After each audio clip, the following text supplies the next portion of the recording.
అమెరికాలో అద్దెకు భారీ యంత్ర పరికరాలు లభిస్తున్నాయి. వీటి ఖరీదు 20 నుంచి 50 లక్షల వరకు ఉంటుంది. సామర్థ్యాన్ని బట్టి ఉంటాయి. ఎప్పుడో ఒకప్పుడు మాత్రమే వాటితో అవసరం పడుతుంది. అటువంటి యంత్రాలను కొనుక్కొని ఇంట్లో పెట్టుకోలేము. అవే మనకి బాడుగకి లభిస్తే ఎంతో వెసులుబాటు ఉంటుంది. అమెరికాలో ఆ పరిస్థితి ఉంది. అక్కడ డోజర్లు, ఎర్త్ మూవర్లు, ట్రెంచర్లు, ఆగర్లు తదితర అనేక ఉపకరణాలు అద్దెకిచ్చే కంపెనీలు కొల్లలుగా ఉన్నాయి. అందులో ది హోమ్ డిపో ఒకటి. అమెరికా, కెనడాల్లో 1100 శాఖలు ఉన్నాయి దానికి. హెవీ డ్రైవింగ్ లైసెన్స్ ఉండి పరికరాలు ఒకరోజు అద్దెను డిపాజిట్ చేయగలిగితే యంత్రాన్ని ఇస్తారు. అద్దె 4 గంటల నుంచి వారం, నెల లెక్కన ఉంటుంది. ఎక్కువ కాలం బాడుగకు తీసుకునే వాళ్ళకి రాయితీ కూడా ఉందండోయ్. వారం రోజులకైతే 3 రోజుల అద్దెకే ఇస్తారు. అదే నెల రోజులు అనుకుంటే 2 వారాల అద్దె మినహాయింపు ఉంటుంది. యంత్రాన్ని సైట్ దగ్గరికి చేర్చి కూడా అద్దెకిచ్చే వెసులుబాటు ఉంటుంది. కాకపోతే ఒకరోజు అద్దె అదనంగా ఇవ్వాల్సి ఉంటుంది. పరికరాలన్నీ ట్రక్కు మీదే అమర్చి ఉంటాయి.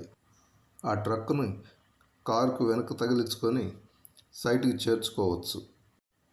ఇక్కడ కార్లకి ట్రక్కును తగిలించుకోవడానికి అవసరమైన హుక్కు ఏర్పాటు చేసే ఉంటుంది. ఆయిల్ మనమే పోసుకోవాలా? ఒకరోజు ముందు చెప్తే యంత్ర పరికరాన్ని సిద్ధం చేసి ఉంచుతారు. ఇక్కడ ఇంకో ముఖ్య విషయాన్ని గమనించాలి. యంత్ర పరికరాన్ని ఇస్తారు కానీ డ్రైవర్ని మాత్రం ఇవ్వరు. అంటే దాని అర్థం ఏమిటంటే ఎవరికి వాళ్ళే డ్రైవ్ చేసుకొని తన పని కానిచ్చేసి పూర్తి చేసుకుంటారు అనేది ఉద్దేశం. డ్రైవింగ్ లైసెన్స్ ఉన్నా కూడా ప్రతి పరికరం సంబంధిత డ్రైవర్కి లేదా యజమానికి తెలిసి ఉండాలని రూల్ ఏమి ఉండదు. అటువంటి వారి సౌలభ్యం కోసం మాన్యువల్ ఇస్తారు. అంతేకాకుండా కొద్దిపాటి శిక్షణ కూడా యంత్రం మీద చూపించే నిష్ణాతులు ఇక్కడ ఉంటారు. డ్రైవర్ కూడా కావాలంటే మాత్రం భారీగా సొమ్ము ఖర్చు చేయాల్సి ఉంటుంది. అందుకే ఎవరికి వాళ్ళు పరికరం సాయంతో పని చేసుకుంటూ ఉంటారు. అమెరికా జనాభా 33 కోట్లుంటే అందులో 22 కోట్ల మందికి డ్రైవింగ్ లైసెన్స్ ఉంది.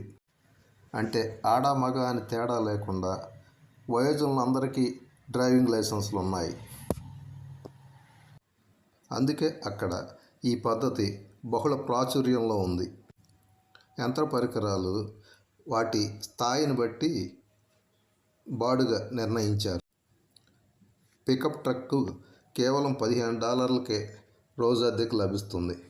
మినీ ఎక్స్కవేటర్ కావాలనుకుంటే $34తో పని అవుతుంది. 4 టన్నుల ఎక్స్కవేటర్ కావాలంటే $43తో సరిపోతుంది. ఇదే రీతిలో వివిధ యంత్ర పరికరాలు లభ్యం అవటంతో అక్కడి వారు చాలా తక్కువ ఖర్చుకే వాటిని వినియోగించుకొని లబ్ధి పొందుతున్నారు. మనకు కూడా అటువంటి వెసులుబాటు ఉంటే కొంతమందికైనా బాగుంటుంది కదా.